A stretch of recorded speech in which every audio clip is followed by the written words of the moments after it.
చేనేత కుటుంబాలకు నేతన్న భరోసా ప్రకటించిన ముఖ్యమంత్రి చంద్రబాబు నాయుడు.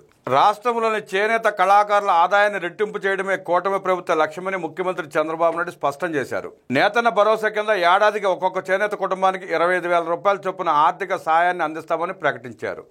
విద్యుత్ సబ్సిడీ కాకుండా నేతన్న కుటుంబానికి సంవత్సరానికి 25,000 రూపాయలు అదనంగా అందిస్తామని ముఖ్యమంత్రి స్పష్టం చేశారు. 11వ జాతీయ చేనేత దినోత్సవంలో పాల్గొన్న ముఖ్యమంత్రి చంద్రబాబు విద్యా ఐటీ మంత్రి నారా లోకేష్ సహకారంతో గతంలో ఏర్పడిన వేవర్శాలను సందర్శించారు. అక్కడ చేనేత కళాకారులతో కాసేపు ముచ్చటించారు. అనంతరం ఉత్పత్తులను పరిశీలించారు. ఈ సందర్భంగా ఏర్పాటు చేసిన ప్రజావేదిక సభలో పాల్గొని ప్రసంగించారు. చేనేతల ఇబ్బందులను దృష్టిలో పెట్టుకుని ఎన్నికల సమయంలో ఇచ్చిన హామీలను అమలు చేస్తున్నామని ముఖ్యమంత్రి వివరించారు. ఈ నెల నుండే చేనేత మగ్గాలకు 200 యూనిట్లు, మరమగ్గాలకు 500 యూనిట్ల ఉచిత విద్యుత్ అందిస్తామని సీఎం చంద్రబాబు ప్రకటించారు. ఉచిత విద్యుత్ పథకం ద్వారా రాష్ట్రంలో చేనేత మగ్గాలున్న 93,000 కుటుంబాలకు, పవర్ లూమ్స్ ఉన్న 50,000 కుటుంబాలకు లబ్ధి చేకూరుతుంది. దీనికోసం ప్రభుత్వం ఏడాదికి 190 కోట్ల రూపాయలు వెచ్చిస్తోంది. నేతన్నలకు 50 ఏళ్లుగా పెన్షన్ పథకం మొదలుపెట్టింది టీడీపీనే. 92,724 కుటుంబాలకు లబ్ధి కలుగుతోంది. సామాజిక పెన్షన్లు 4,000 రూపాయలకు పెంచడం ద్వారా ఏడాదికి 546 కోట్లు కేవలం వేవర్స్ పెన్షన్ కోసం ఖర్చు చేస్తామన్నారు ముఖ్యమంత్రి చంద్రబాబు. చేనేత కళాకారులను చూస్తుంటే తనకు చాలా సంతోషంగా ఉందని ముఖ్యమంత్రి చంద్రబాబు అన్నారు. భారతీయ శక్తి, సంస్కృతి, సాంప్రదాయానికి శతాబ్దాల క్రితమే ప్రపంచవ్యాప్తంగా గుర్తింపు తెచ్చిన ఘనత మన నేత కార్మికులదేనని ప్రశంసించారు. 6 గజాల చీర అగ్గిపెట్టెలో పెట్టగలిగిన నైపుణ్యం మన చేనేత కళాకారుల సొంతం. అన్నదాత అన్నం పెడితే నేతన్న మనకు నాగరికత నేర్పాడు. మంగళగిరి, ధర్మవరం, వెంకటగిరి, ఉప్పాడ, పెడన, చీరాల, పొందూరు, మదనపల్లి, నందవరం, కోడుమూరు, ఎమ్మిగనూరు ఒక్కో ప్రాంతానికి ఒక్కొక్క ప్రత్యేకత. ఆనాడు పొందూరు కద్దను గాంధీజీ మెచ్చితే పెడన కలంకారీ ప్రపంచాన్నే ఆకట్టుకుంది. బ్రిటిష్ వారు మన నేతన్నలు నేసిన ఉత్పత్తులను ఇంగ్లాండ్ తీసుకువెళ్ళి అక్కడ విక్రయించేవారు. స్వాతంత్ర ఉద్యమంలో ఖద్దరు వస్త్రాలు ధరించడం, నూలు వడకడం దేశభక్తికి నిదర్శనమని సీఎం వివరించారు. గత ప్రభుత్వం విచ్చలవిడిగా అప్పులు చేసిందని, ఎన్ని ఆర్థిక ఇబ్బందులున్నా తనకు మొదట గుర్తు వచ్చేది చేనేత కార్మికుల సంక్షేమమని ముఖ్యమంత్రి చంద్రబాబు స్పష్టం చేశారు. గత ప్రభుత్వ నిర్లక్ష్యంతో చేనేత రంగం తీవ్ర సంక్షోభంలోకి వెళ్లిపోయింది. ఆప్కో ద్వారా చేసే ఉత్పత్తులను కొనుగోలు నిలిపివేశారు. 2019కి ముందు నూలు రంగుపై ఇచ్చే సబ్సిడీని ఎత్తివేశారు. ఎన్నికల మేనిఫెస్టోలో హామీ ఇచ్చినట్లుగా చేనేత ఉత్పత్తులపై విధించే 5% జీఎస్టీని రీఎంబర్స్ చేస్తాం. దీనికి ఏడాదికి 15 కోట్ల రూపాయలను ప్రభుత్వం భరిస్తుంది. 5 కోట్ల రూపాయలతో పొదుపు నిధి ఏర్పాటు చేస్తున్నాం. 5,386 మంది చేనేత కళాకారులకు దీనితో ప్రయోజనం చేకూరుతుందని ముఖ్యమంత్రి వివరించారు. ఎన్డీఏ ప్రభుత్వం చేనేత కార్మికులకు అన్ని విధాల అండగా ఉంటుందని, రాష్ట్రంలోని మాస్టర్ వీవర్లు, కళాకారులు ఉత్పత్తుల్లో 1,375 కోట్ల రూపాయల టర్నోవర్ సాధించారన్నారు. అమరావతిలో హ్యాండ్లూమ్ మ్యూజియం ఏర్పాటు చేస్తామని సీఎం ప్రకటించారు. చేనేత పరిశ్రమను ముందుకు తీసుకెళ్లాలనే తపన ఉన్న పారిశ్రామికవేత్త సుచిత్ర ఎల్లాను సలహాదారుగా పెట్టుకున్నాం.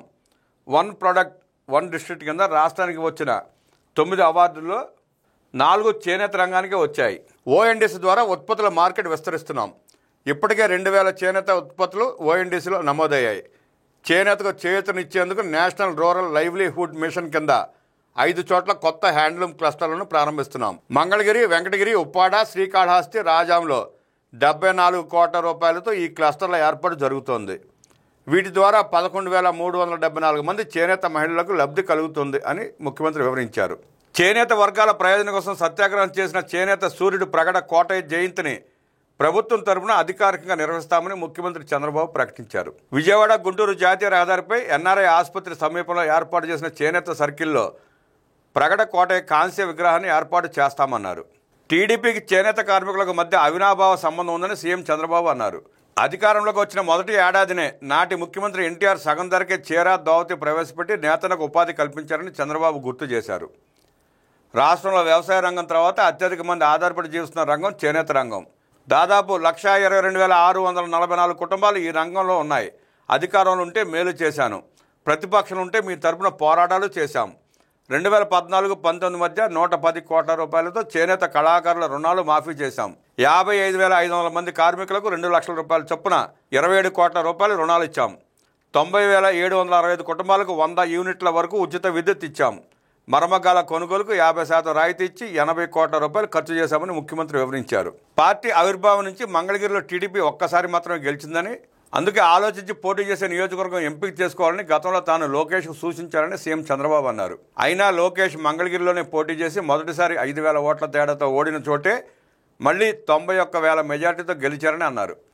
ప్రతిపక్షంలో ఉన్నప్పుడు నియోజకవర్గంలో 873 మంది నేతన్నల కోసం అత్యాధునిక రాట్నాలు ఇచ్చారు. వేవర్శాల ఏర్పాటు చేసి 20 మగ్గాలు పెట్టారు. 3,000 కుటుంబాలకు బట్టలు పెట్టి పట్టాలు అందించారంటే అది పేదల పట్ల, చేనేతల పట్ల లోకేష్ చిత్తశుద్ధికి నిదర్శనం. పద్మశాలి కార్పొరేషన్ చైర్మన్గా నందం అబద్దయ్య, డైరెక్టర్గా కందుల నాగార్జున, టీటీడీ బోర్డు మెంబర్గా తమ్మిశెట్టి జానకిదేవి, ఏపీఎంఎస్ఐడిసి చైర్మన్గా జనసేన నుంచి చెల్లపల్లి శ్రీనివాసును నియమించామన్నారు చంద్రబాబు. టీడీపీ ఆవిర్భావం నుంచి వెనకబడిన వర్గాలు తోడుగా ఉన్నాయి. బీసీలకు స్థానిక సంస్థలు 34% రిజర్వేషన్లు ఇస్తే గత ప్రభుత్వం దాన్ని 24% తగ్గించింది. ఉమ్మడి రాష్ట్రంలో ఉన్నప్పుడే బీసీల కోసం ఆదరణ పథకాన్ని తెచ్చాం. 2014 తర్వాత ఆదరణ 2 ద్వారా 964 కోట్ల రూపాయల పనిముట్ల కోసం ఖర్చు పెట్టాం. త్వరలో ఆదరణ పథకం 3 తీసుకొస్తాం. బలహీన వర్గాలకు కూటమి ప్రభుత్వం ఎప్పుడూ బాసటగా నిలుస్తుంది. బీసీల సంక్షేమానికి 47,456 కోట్ల రూపాయల బడ్జెట్లో కేటాయించాం. దేవాలయాల్లో పనిచేసే నాయీ బ్రాహ్మణుల వేతనాలు 25,000 రూపాయలకు పెంచాం. సెలూన్లకు నెలకు 200 యూనిట్ల వరకు ఉచిత విద్యుత్ ఇస్తాం. 40,000 నాయీ బ్రాహ్మణ కుటుంబాలకు లబ్ధి కలుగుతుంది. గీత కార్మికులకు 10% మద్య షాపులు కేటాయించాం. బార్లలోనూ 10% రిజర్వేషన్లు కేటాయించాం. మత్స్యకారుల సేవలో పథకం ద్వారా 20,000 రూపాయల ఆర్థిక సాయం అందించాం. వడ్డీల కోసం 10% క్వారీలు కేటాయిస్తాం. యాదవుల కోసం పాడి పరిశ్రమలో ప్రోత్సాహం అందిస్తాం. సోలార్ విద్యుత్ ఉత్పత్తి పథకంలో బీసీలకు 3 కిలోవాట్లకు 98,000 రూపాయలు సబ్సిడీ ఇస్తున్నాం. రాబోయే 4 ఏళ్లలో 2 లక్షల కోట్ల రూపాయలు బీసీలకు ఖర్చు చేస్తాం. చట్టసభల్లో 33% రిజర్వేషన్లు వచ్చే వరకు పోరాడతామని ముఖ్యమంత్రి స్పష్టం చేశారు. వైసీపీ ప్రభుత్వం నాడు అడుగడుగున బీసీలను అణగదొక్కిందని, అయినా ఆ ప్రభుత్వ బెదిరింపులకు బీసీలు ఏమాత్రం బెదరలేదని ముఖ్యమంత్రి అన్నారు. ప్రొద్దుటూరులో చేనేత వర్గానికి చెందిన నందం సుబ్బయ్యను పల్నాడులో తోట చంద్రను కిరాతకంగా హత్య చేశారని ఆవేదన వ్యక్తం చేశారు. గత ప్రభుత్వ దుర్మార్గాలకు భయపడని బీసీల కోసం నా చివరి శ్వాస వరకు పనిచేస్తా. రాష్ట్ర టీడీపీ అధ్యక్ష పదవి, స్పీకర్ పదవి సహా పలు కీలక శాఖలు మంత్రి పదవులను బీసీలకు ఇచ్చామని సీఎం చంద్రబాబు ఈ సందర్భంగా స్పష్టం చేశారు.